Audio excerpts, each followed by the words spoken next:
It is the new year, so happy new year, everyone. Happy New Year. So what's new? What's new about your new year? January is a time when traditionally the Centers for Spiritual Living look over and review what the basics are of what we teach. And when somebody asked me if we were going to do that again, I got a little groan. Oh, not again. But I have a question for you. Did anyone change during 2019? Did anyone grow or evolve during 2019? Did anyone learn anything during 2019? I'm hearing lots of yeses. That's good. So what's new? If you hear something that you've heard before, you're not listening with the same ears. You're listening with your new you, with your new ears. So even if I repeat something, even if I read a reading that you've read before, I trust that you're going to hear it with your new self, with your new ears. And that you will hear in it something new and different that you can apply in your life, maybe even in a different way. So normally what we do in January is review the first 4 chapters of the Science of Mind text. But we're going to do it a little differently this year. I will be speaking from the first chapter today, just like usual. But next week, if you want to read along, we'll be taking from chapter 8. The week after, we'll be taking from chapter 15, and then on the 4th Sunday from chapter 20. So again, if you'd like to read ahead and then see what the people speaking have to say about those chapters, you can follow along with next week 8, then 15, and then 20. So today, take a moment to just imagine, if you can, what it was like for human beings before we had electricity. What was life like before electricity?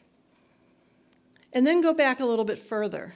What was life like before we discovered fire and how to make fire? Can you imagine what it was like to eat all your food raw and sleep through nights that were cold without any heat of any sort? And then imagine what it was like when we discovered how it is that we could strike 2 stones together and get a spark and create fire. And then from there we had coal keepers, people that kept a coal hot and alive so that then they could start a fire with it at another time, or when they traveled from one place to another. Then we created matches, and eventually we had electricity that gives us light into the evenings longer. It keeps our cell phones and computers running. What would life be like without electricity today? Well, Ernest Holmes reminds us that there is a power for good in the universe, and we can use it. And when you discover that power, it's like discovering fire. It's like discovering electricity. It's something that you can put to use in your life to make it better. Now, some of you have already discovered how this stuff works, and some of you are still striking those stones together, trying to get a little spark of life in your light, but you're at least knowing that it's possible. And so when we discover that that power is within us, and what that power is within us, our life becomes new.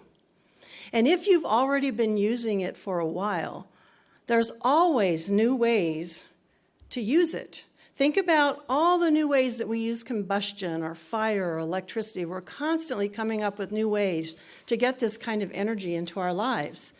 And the same is true for how we use this power. There's always new ways that we can make it work in our lives. So after today's talk, if you still have questions about how this power works or what it is or how to use it, I'm going to tell you something now that I have said many, many times from here before. So I hope you hear it with new ears. And I'm going to keep repeating this from the platform until I have the practitioners telling me that they are so busy with appointments with all of you that they need me to stop. If you need help or want support in using this power in your life, make a relationship with a practitioner and spend time working together on using this power in your life. It's an amazing practice. And having that support and having someone with you while you're doing it and working on your behalf makes it an amazing experience. So what is this power in the universe that Ernest Holmes is talking about? And how are you already using it? Because we already all are. You can't not use it. It's what happens when we're thinking. It's something that we're constantly using. What I'm talking about is discovering how it works and how to use it in a new way. The other night I was sitting around with a few friends, and we were talking about how it is that it seems no matter what we do with our life, we keep drawing in similar people. We're attracted to similar types of people. And when we do that, we're bringing into our life similar issues that keep showing up. In fact, have you ever felt like when you review your life, you're watching reruns? Yeah? It just keeps showing up. Well, lately I've been reading Pema Chodron's When Things Fall Apart. And I actually recommend this. She's got a lot of good things to say in here about meditation. But it's also really helpful when things change in your life. And this is what she says. Maybe the only enemy is that we don't like the way reality is now, and therefore wish it would go away fast. But what we find as practitioners is that nothing ever goes away until it has taught us what we need to know. If we run 100 miles an hour to the other end of the continent in order to get away from this obstacle, we find the very same problem waiting for us when we arrive. It just returns with new names, forms, manifestations, until we learn whatever it has to teach us about where we are separating ourselves from reality, how we are pulling back instead of opening up, how we're closing down instead of allowing ourselves to experience fully whatever we encounter without hesitating or retreating into ourselves. So again, nothing ever goes away until it has taught us what it is we need to know.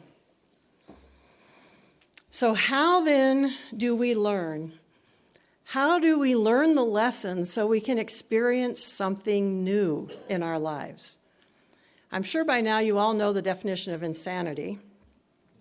Doing the same thing over and over and over again, expecting different results. So how then, again, do we learn? And how do we know when we've learned?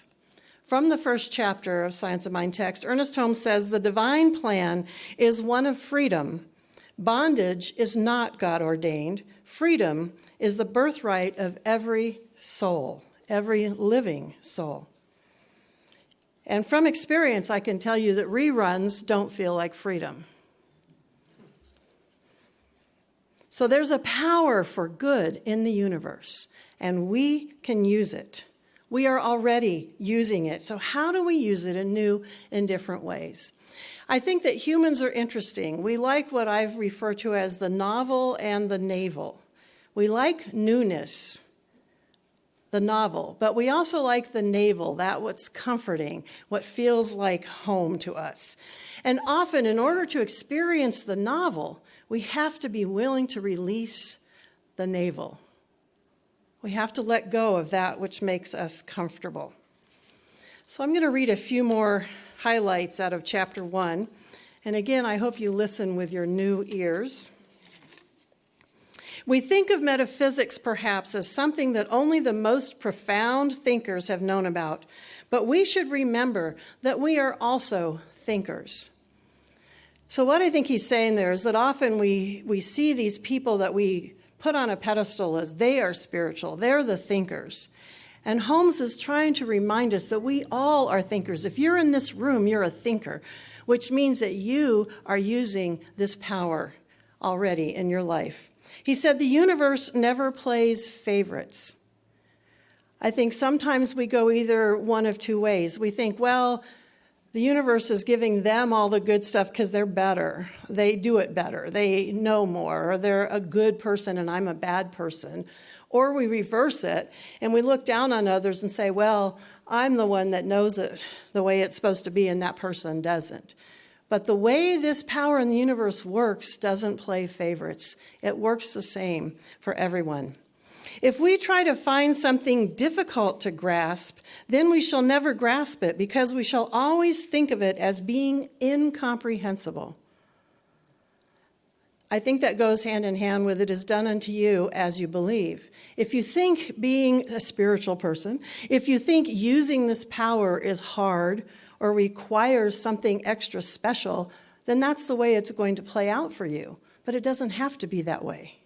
It's done unto you as you believe. And then Holmes says that we are living in a spiritual universe which includes the material and physical universe, has been a conclusion of the deepest thinkers of every age. So again, we're not isolating. I'm going to be spiritual for a few hours in the morning and then I move into my physical or emotional self. It's all encompassed in the one. Our bodies are part of that spiritual expression. It's not something separate. And then he says, when we learn to trust the universe, we shall be happy, prosperous, and well. When we learn to trust the universe. So how do we do that? How do we learn to trust this amazing power that's available for us to use in the universe? I think, first of all, we need to understand that it works whether we're looking at a big issue or small things. It works all the time. It's constantly moving in and through us and in our lives. In December, we looked at what we wanted to release. We had a couple Sundays where we thought about what do we want to release and not take from 2019 into 2020. We put it in a burning bowl. Then we collected a white stone, and the white stone brought with it through meditation possibly a new word, a God quality that you're wanting to step into or that Spirit is wanting to express through you. If you weren't here for some of those rituals, some of you might have already done similar things at home. Or maybe you've made some New Year's resolutions, things that you're wanting to bring about and step into. Today, after lunch, at 12:30, I'm going to lead a visioning workshop so that you can take that new thing that you want or that resolution that you've made and vision about how to make that manifest in your life. We often say you want to leave the how up to God. And visioning is one way to understand how it is that Spirit wants to express through us. And please understand that visualizing and visioning are two different things. We can often visualize what it is we want in our life. We can see that, and we spend a lot of time focusing on that visualization. But again, how we make that show up, how we bring this power to work for us, that kind of information comes through visioning. So how many New Year's resolutions have you made over your lifetime? And how many inspirational talks have you listened to, either from up here or in other places, or read inspirational things in books? And what do you normally do with those resolutions or those inspirational thoughts? And what would be a new way of approaching them? A new way of realizing them in your life, of realizing those intentions and inspirations and making them real. Many, many years ago, before I discovered Science of Mind, I was given a phrase that really spoke to me, and it is energy follows thought. When I heard that for the first time, it was a real aha. Energy follows thought. And I wanted to remember that because it was a new idea to me. So I got some cardboard paper and I cut it out about this big and I wrote on there, energy follows thought. And I made a couple of them and I hung them from the ceiling in my office. A little weird? Yeah, I was the only one with things like that hanging from my ceiling. But did it help? Yes. Every day I was reminded energy follows thought. And I was reminded to think about what kind of energy was following the kinds of thoughts I was having. And how do I activate that energy after I've had a thought? This year, being 2020, I've heard and I've read a lot of people are saying, well, this is the year for perfect vision, 2020 vision. So I think it's a perfect time to start applying visioning in our lives in a new way. How many of you actually vision on a regular basis? Good. So it's a tool that we teach, but it's not something that we often use. And so with visioning comes that ability to figure out what's new. So I'm going to read some more Ernest Holmes. This is not from chapter 1. I'm thrilled with the almighty force of the universe as it courses through every part of me. It quickens every part of me into a newness of life and action. I am the power of God within me. I am free. But the letter without the spirit does not quicken the flesh into newness of action. The letter, I think he means the words. If we're just reading the words, without the spirit, it does not quicken the flesh into the newness of action. It is cold and unresponsive. Feeling is at the center of the universe. And that's one of the things that Holmes talked about a lot, is that if we just say words or prayers without the feeling, we don't have what it takes to really bring it into manifestation. And he also said, as our thought is opened and we behold the image of eternity within ourselves, we are changed by this image into a newness of life. And I believe that's what the visioning process does. It allows us to see that image within ourselves. And from that, seeing that image, we move into the newness of life. So then what is the difference between meditation and prayer, listening and speaking a prayer possibly, visioning and visualization? With meditation, with listening and visioning, we're opening ourselves up to some new ideas. We're opening ourselves up to listening and having a thought maybe pop into our head that we've never thought about before. We're staying open to possibilities and ideas. With prayer or spiritual mind treatment, when we're speaking, when we're visualizing, that comes from a place of feeling like we already know, or actually knowing, about being clear, and we're stating that clarity and making it so through that statement. All of these are tools, and they all have a place. If we know what we want, visualize. And then, like I said, do the visioning to see how that can come about. If we don't know what we want, move into visioning, open, and see what Spirit is ready to do in and through us. Then take those thoughts, whatever pops into your head, and allow the energy that follows those thoughts to move you into action. There was a song, and I'm going to do something I don't normally do. There was a song that I used to sing with my son, and I found it online, but it would take too long to pull it up. And it goes something like this, and I'm not a singer, but you got to sing when the Spirit says sing. Do you know this one? You got to sing when the Spirit says sing. When the Spirit says sing, you got to sing right along. You've got to sing when the Spirit says sing. Well, what kept going through my head was you've got to jump when the Spirit says jump. You got to jump, or you've got to sit when the Spirit says sit. So I was sort of hearing this as I was doing this talk. There's times when Spirit says move, jump, go. And there's times when Spirit says I need to sit. I need to open. I need to listen. I need to visualize. So you can sing that little song. If you look it up, it's fun. And you can find it if you just put that tagline, you got to sing when the Spirit says sing, and you can watch the guy do it with the kids. It's great.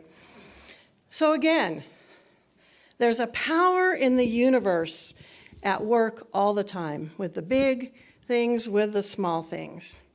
And how does it work? I can't really say how it works other than to share with you some of the ways that it has worked in my life. And I know that it's already been working in many of your lives. So again, I'm going to go through some stories of how it works in my life, and some of you have heard these before. Listen with your new ears and see if something else doesn't come through. The first time I became really aware of how visioning can work differently than visualizing was when I worked at the Albuquerque Center for Spiritual Living. We had outgrown our walls and the parking lot, and so we had bought a new property. We had hired an architect. They'd drawn up a beautiful building. We were so excited about building this new space, and 9/11 happened. And after 9/11, the chairs were filled, but people didn't give as much. And the amount that we were bringing in really went down. So the board got concerned about moving forward with this project. And they thought, well, we have two choices. We can either sell the property we just bought and renovate where we are, or we can sell where we are and keep moving forward with the new project, but that's going to be a real gamble because, again, the amount that was coming in had dropped so much that that was going to be a little iffy. So they decided to call a visioning of the entire congregation, invited everybody to come vision on this issue to see what direction Spirit was ready to take us. And what happened was a surprise to the board, as much as I think to everybody in the congregation. There was a third option that came forward that none of us had thought about until we did the visioning. And that was to sell both properties, find a place that was already built and intact, and move into that. And that's what the Albuquerque Center did. A similar kind of experience was when I was at the University of New Mexico. I had a very secure job, benefits, retirement, all of that, 40 hours a week, very secure. And part of me really wanted to be a minister. How was I going to pay for school, have the time to be a minister, and keep this security of my job and my future and my retirement? I had to listen. And literally, as I was walking across campus, clouds were rolling, a storm was coming in, and I heard my own voice say, it's hard to hire staff interpreters because contracted interpreters can make more money in less time. And then the voice said, and you are an interpreter. Aha. And so I realized that I could do the same thing. I didn't have to stay on staff. And so then, after listening, I had to release the navel, the comfort of having a steady job, a steady income, benefits. I had to release that and move forward with this new idea of becoming a contracted interpreter, and I had to act. My partner at the time described it as watching a bull jump off a cliff. Probably not very graceful, but I did land on my feet. I've been doing that now as a contracted interpreter for 16 years. But the first time that I got sick and I realized I didn't have sick pay anymore, I went into a panic. I can't afford to be sick, but I can't go to work either. And my partner said, what do you believe? Don't you believe that God is your source? Don't you believe that everything you need is provided by Spirit? Yes. So I prayed and I listened. And what I heard was God's bank account and your bank account are the same bank account. In other words, everything that God has is mine. And so I asked myself, well, what would make me feel more comfortable with my bank account? And it came to me, if I had $10,000 in the bank, I would feel more comfortable about getting sick or taking a vacation or doing the things that I did with a full-time job. So I thought, okay, I'm going to go ahead and start putting money aside so I can build up a savings account. Because I was sick, I went to sleep. 3 hours later, literally, I got a phone call, and a woman offered me a contract for $10,000 that would be completed within that year. And I went, God's bank account and my bank account are the same. And I do have to remind myself of that every now and then. When my hours get cut, if a student drops, I think, God's bank account and my bank account are the same. And that has been where then I move from listening, prayer and listening, into giving thanks. I give great thanks for how this works. And yes, I tithe on everything that comes in. So I know many of you have heard about my knee situation and how much pain I was in. The first thing I had to do was listen. Cynthia James suggested I listen to my knee. What is it telling me? I listened on a metaphysical level. And then I had to listen on the physical level. What doors were opening, what doors were closing, which direction should I go? The energy behind the thought was moving. My thought was, I want a pain-free knee with no recovery time. And I had to follow the guidance. Well, the guidance then moved me again out of the navel, the comfort zone, into the novel. It was to get stem cells, and I would have to pay for them. So there was a part of me that went, well, Spirit is saying go this direction. That's a lot of money to spend on yourself. But Spirit says go in this direction. That's a lot of money to spend on yourself. And so I had to listen with new ears. Ears that said, I deserve to be pain-free. I deserve self-care. And then take the action. And I am pain-free. So, did I say anything about listening? The importance of listening through this whole process? I can also share with you what happens when we don't listen. Over Thanksgiving, I was packing up Brenda's things and moving them into my garage for storage. And something kept saying to me, you know, you should get those boxes off the floor. It'd be better if they were up a little bit. And then it's, oh, you're just being paranoid. Everything's fine. The garage has never leaked. You really should get those boxes up off the floor. That kept coming to me as I was driving around town, and I'd see skids, and I'd think, oh, I could use those, but they're not mine. Well, after I got everything moved and stacked, literally within a day, my water heater blew.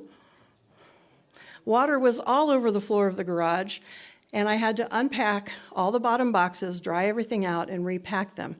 Now, I had help, and I was gifted help with the water heater also. So even though I didn't listen, good things still happen. So that power for good in the universe is working, whether we pay attention or not. It's just sometimes we take a little longer path to get around to experience that good than if we had listened in the beginning.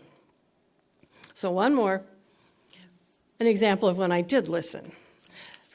Last week, I got ready to go up to visit my grandson, my new one, Kyrie, who was a baby, and I was taking the dogs with me, so I put them in last. So I was using my spare key to pack the car. I went in and got the dogs, loaded them in, and I noticed that my car kept beeping at me. Well, what that means with the kind of keys that I have is that I had 2 keys now in the car instead of just 1, and it didn't like that. So I thought to myself, well, it doesn't matter. I can still drive with the 2 keys. And then another part of me was going, no, you really need to take the key and put it back in the house, the spare key. Nah, I can drive with the 2 keys. No, you really need to take the spare key and put it back in the house. So I grabbed the house key. I went back to the house. My front door was wide open. I would have gone to Albuquerque and left my house wide open had I not listened. So how does this stuff work? There's all different ways. And when we pay attention, it's amazing. We can use this power in the universe by visualizing, visioning, praying and doing treatment, listening, meditating, and moving our feet and allowing that energy that follows thought to create action. And of course, giving thanks. So this year, in 2020, with my 2020 vision, I'm visualizing people reuniting. I'm visualizing our communities coming together. I'm visualizing our country and this world at peace and healing. I don't know how this is going to happen, but I'm going to keep visioning for what my part in it is. So I encourage you, you've got this in your bulletins, come to the Belong Workshop next Saturday as we begin the process of how it is we can bring these ideas together as a community, how we can deepen in our connections just here with each other, and then how we can take what we learn from how we connect with each other out into the world and learn to connect with more and more people. Because I believe energy follows thought. And when we start having that thought of connection, the energy for that follows. And we will be creating that world that we want to, that world that works for everyone. Ernest Holmes also said, "Be ye transformed by the renewal of your mind." And he got that from Romans 12:2 out of the Christian scriptures. And that sentence comes out of a paragraph that says, "And be not conformed to this world, but be ye transformed by the renewal of your mind, that you may prove what is good, acceptable, and the perfect will of God." And that sentence was the basis of a lot of what Ernest Holmes taught. He believed that if we could renew our mind, change our thinking, renew our thinking, that we could create what we wanted and needed in our lives. So, in light of renewing our thinking, I started off by saying there is a power for good in the universe, and I or we can use it. It's available to us. Well, I have some cans of soup in my pantry, and you can use them. There's a piano right here. You're all welcome to play it. How many of you are going to come over and get a can of soup out of my closet? How many of you are going to walk up here and try playing? You even have Mary Lynn right here. She can teach you if you don't know how. There's a difference between saying, I can use it, it's available to me, and using it and saying, I am using it. And so what I know is there's a lot of people right now, and I'm somebody in my family also, where so many things have been offered. There's a lot of gifts that Spirit gives us through people caring, through the work with practitioners. They're here to work with you. Maybe medical help or experience, maybe loving kindness, or maybe monetary support or ways to make money in different ways. There's a power in the universe, and it's often showing up in gifts that you can use, but do you choose to use them? Do you choose to receive? So again, a new way for me, a new vision in 2020, my perfect vision is going to shift that language, and I know there's a power for good in the universe, and I am using it now. Now, I'm not a big one on making you all say things, but would you like to say that with me? There is a power for good in the universe, and I am using it now. And so it is.